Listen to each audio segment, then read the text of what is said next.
പിറന്നു വീഴുന്ന പശുക്കിടാങ്ങളുടെ ശരീരത്തിനുള്ളിലേക്ക് രോഗാണുക്കൾക്ക് കടന്നുകൂടാനുള്ള ഏറ്റവും എളുപ്പമുള്ള വഴിയാണ് അവയുടെ പൊക്കിൾക്കൊടി. തുറന്നു കിടക്കുന്ന പൊക്കിൾക്കൊടി വഴി ശരീരത്തിനകത്തേക്ക് കയറുന്ന രോഗകാരികളായ ബാക്ടീരിയ അണുക്കൾ പൊക്കിൾ രോഗം, പൊക്കിൾ പഴുപ്പ്, തുടർന്ന് കൈകാലുകളിൽ സന്ധിവീക്ക രോഗം, സന്ധികൾ പൊട്ടൽ തുടങ്ങിയ ഗുരുതരമായ രോഗങ്ങൾക്ക് കാരണമായി തീരും.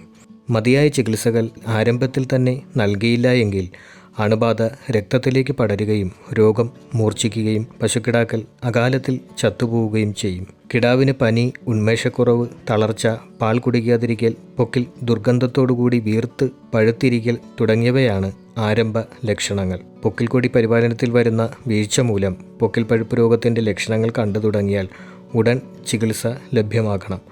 ഉടൻ തന്നെ ആൻറ്റിബയോട്ടിക് കുത്തിവയ്പ് ഉൾപ്പെടെ വിദഗ്ധ ചികിത്സ ലഭ്യമാകാത്ത പക്ഷം പൊക്കിളിൽ നിന്നും രോഗം കൈകാൽ മുട്ടുകളിലേക്ക് വ്യാപിക്കും.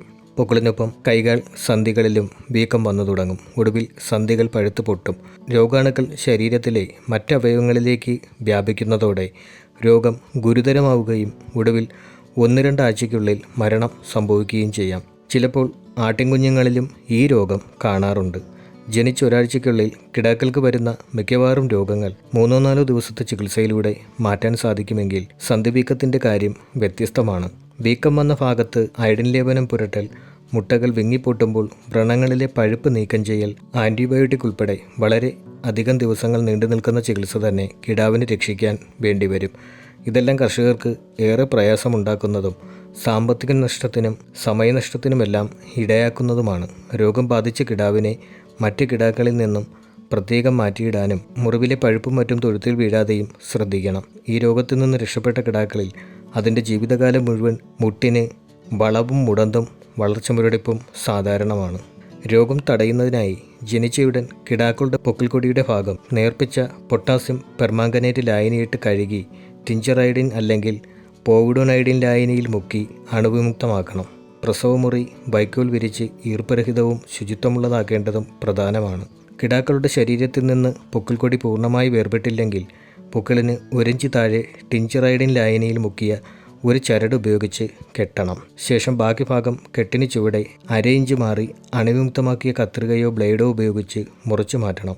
പൊക്കിൾക്കൊടിയിലെ മുറിവ് ഉണങ്ങുന്നത് വരെ ദിവസവും 3-4 തവണ അയഡിൻ ലായനിയിൽ മുക്കി അണുവിമുക്തമാക്കണം. കിടാവ് പിറന്നു വീണ ഉടൻ ചെയ്യുന്ന ശസ്ത്രക്രിയാപരമായ പൊക്കിൾക്കൊടി പരിപാലനത്തിലൂടെ മുൻകരുതലിലൂടെ പൊക്കിൾക്കൊടി പഴുപ്പിനെയും തുടർന്നുണ്ടാകുന്ന സന്ധിവീക്കത്തെയും മുടന്ത്, അകാലമരണം തുടങ്ങിയ പ്രശ്നങ്ങളെയും പൂർണ്ണമായും തടയാൻ കഴിയും.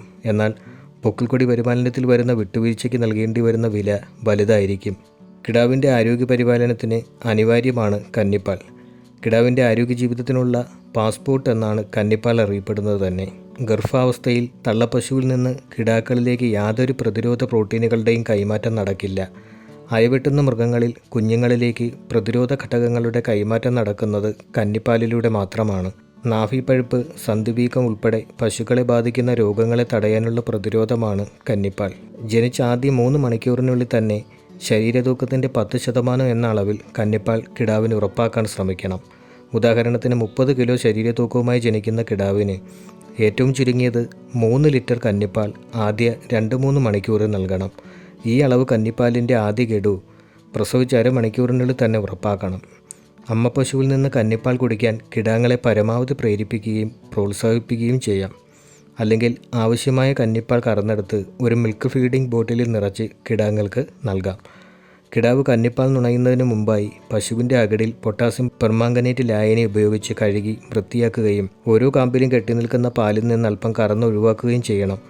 തുടർന്നുള്ള 4-5 ദിവസങ്ങളിലും ശരീരഭാരത്തിൻ്റെ 10% എന്ന നിരക്കിൽ പാൽ കിടാങ്ങൾക്ക് വിവിധ തവണകളായി നൽകണം. കൂട്ടിൽ മിതമായ വായുസഞ്ചാരം ഉറപ്പാക്കണം. കിടാക്കളെ ഒരുമിച്ചാണ് പാർപ്പിക്കുന്നതെങ്കിൽ അവയെ തിങ്ങി പാർപ്പിക്കാതിരിക്കണം. അപ്പോൾ ഇന്നത്തെ വീഡിയോ ഇഷ്ടപ്പെട്ടെങ്കിൽ ലൈക്ക് ചെയ്യുക, ഷെയർ ചെയ്യുക, കമൻറ്റ് ചെയ്യുക. ഇതുപോലുള്ള വീഡിയോയിൽ കാണാൻ വേണ്ടി ചാനൽ സബ്സ്ക്രൈബ് ചെയ്യുക.